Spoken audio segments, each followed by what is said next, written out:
All right, well, I told you what the Civil War was. Now I'm going to talk for a while about why they were fighting and what started it all. What they were fighting about was this: slavery.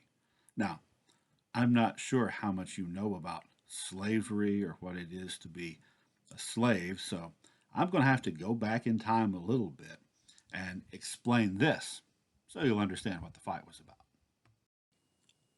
Slavery is probably even uglier and more terrible than war. A slave is a person who is owned by somebody else and is forced to do whatever that person who owns them says, no matter what it is. A slave has no rights. They don't get to make hardly any decisions. And in fact, they're treated like farm animals, like a chicken or a cow or a pig. They're considered property, something that is owned and something that is not even necessarily considered to be human like other people. Slavery is against the law in this country now and in practically every other country, but that wasn't always true. The way slavery started is a long, long time ago, long before there even was a United States of America. When people would have wars, remember we talked about war last time, sometimes the side that won the war would capture people on the side that lost and make them into prisoners. And then they would make them into slaves and they would make them do all the work for them. Or they would sell them to other people who were willing to pay to have someone do all the work for them.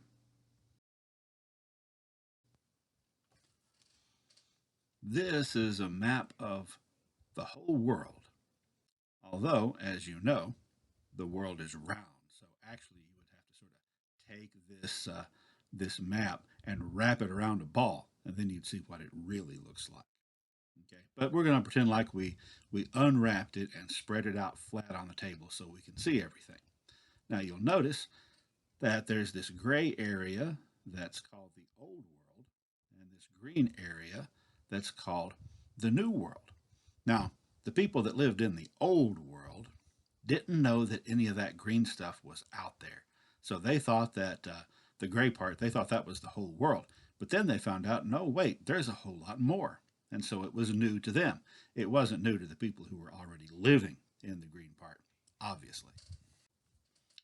All the white area in between the land, you know this. All that white stuff is actually water. So on that globe that we looked at, that would be blue. So to get from the old world to the new world, they had to go across the ocean, across the water. Mostly it was people from Europe who were coming over. That's the area that I have circled there in red. And then, starting in 1607, people from a certain part of Europe started coming to the easternmost part of what is now the United States. And that certain part is England, which is this little island that I have circled here. So they came across the ocean to America. And they landed there in their big ships. Are you with me so far? Good. But there were already people living there in America, the Native American Indians. Now, at first, they and the English got along fairly well.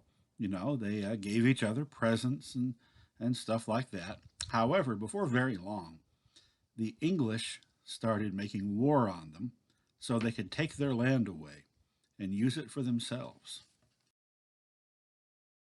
With the land they had taken away from the Native Americans, the English made 13 colonies. And here are those colonies right here. Each colony had several towns in it and a whole lot of English people. And the English people who moved over to live in these colonies were called colonists.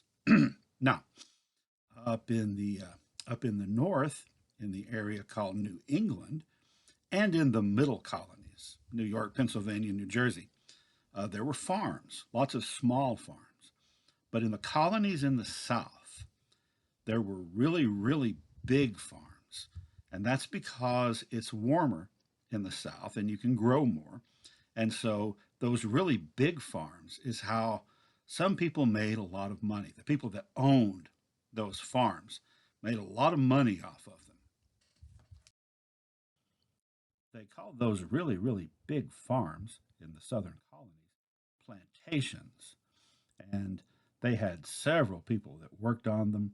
And of course, the people that owned them, the family that owned this huge farm or plantation, they lived in a really, really big house. They were usually very wealthy, and these plantations grew mostly tobacco and rice.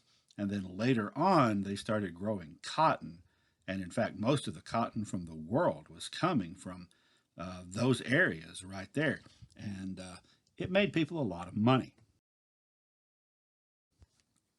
or at least it made the people that owned those farms a lot of money. Someone had to do the actual work out in the fields. And at first, the workers that they got, the way they got workers was they brought poor people over from England.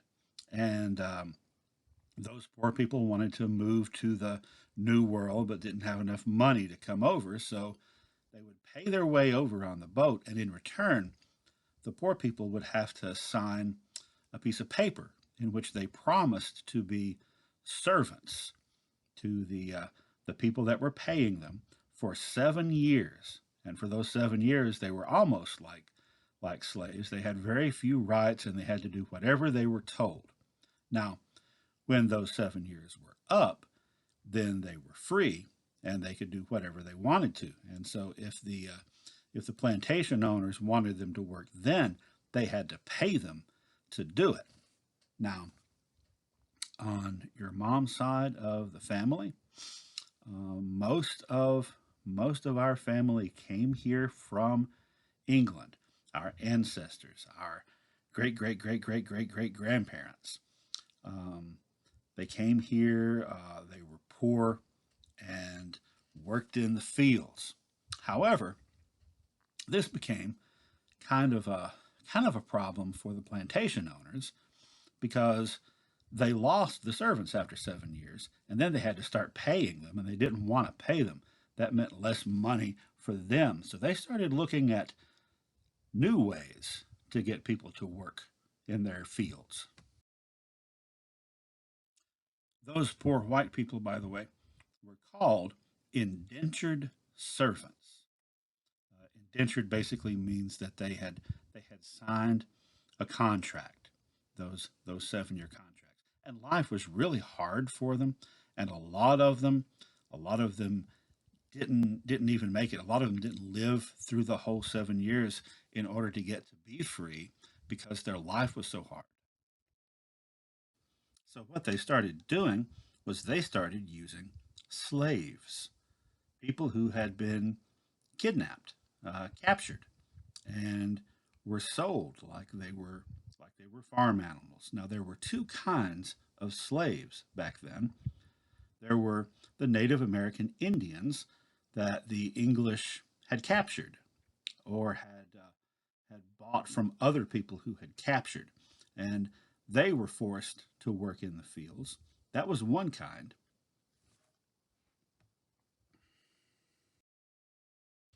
and the other kind was people from Africa. That's Africa that I have circled in red there. It's a really big place. And the Europeans would go down to Africa and kidnap people from there, or sometimes they would buy people who had been captured or kidnapped by somebody else from Africa. Now, most of that was in Western Africa, right there. That's circled again in red. That's where most of these slaves were taken from, where they were kidnapped from, and People who come from that part of Africa have really dark skin.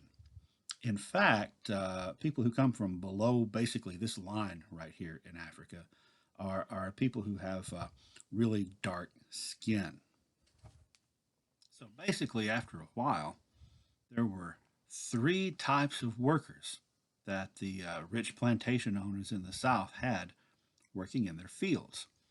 There were white indentured servants from England, uh, who were poor white people from England. There were African slaves, and there were Native American Indian slaves.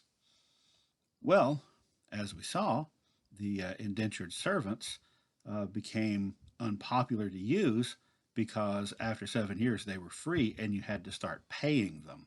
And the plantation owners didn't want to share their money and didn't want to pay them, so they stopped using them. So that left African and Native American slaves. However, it was hard to keep Native Americans in slavery because they could run away and they would be real close to where they came from and to where their family and friends were that could protect them. Whereas African slaves couldn't run away and go back home because they'd been carried all the way across the ocean. So after some of the Native Americans ran away and their family and friends fought to protect them, well, they stopped using them too. And who did that leave? That left only the African slaves, who eventually would be called African American, right? The descendants of those original kidnapped slaves, the great, great, great, great grandchildren. So that was the situation then in the South. Now, eventually, by 1776, the colonists in those 13 colonies got tired of England telling them what to do, and so they broke away and they stopped being colonies of England and they became independent. They became 13 states, and they called themselves the United States of America. So they were a whole new country. That, of course, is a different story, maybe for a different time. Anyway, those first 13 states from 1776 grew into 35 states by 1861, like we said before. And some of those states, the ones in blue, um, made slavery against the law. They did not allow slavery in those states. And others, the ones that are in red, did have slavery, and most of the people there were in favor of it, although obviously not the slaves, right? So what they were fighting about is these areas in white that were not states yet, but that might be states someday. The states in the South that had slavery, they wanted all that white area to allow slavery when they became states. And in the North, where they thought slavery was wrong, they wanted none of that white area to allow slavery. And in 1861, Abraham Lincoln from Illinois became president. And he was against slavery. And he had said that he wasn't going to allow it to spread into any new states. And when he got elected, a lot of the plantation owners in the South really hated him. And they were afraid he was going to make them stop having slavery, uh, which they just hated the idea of that. And so that's why they broke away. But when they broke away, they seized a lot of forts that belonged to the U.S. government. And Abraham Lincoln said, give them back. And they didn't give them back. And the war started. So then, that's what the Civil War was. That's why it started. And that's how it started. Now, if you want to know more about it, like how it ended, or if you have any questions, or if there's anything else that you would like to know about history, just let me know. I love you. Bye bye.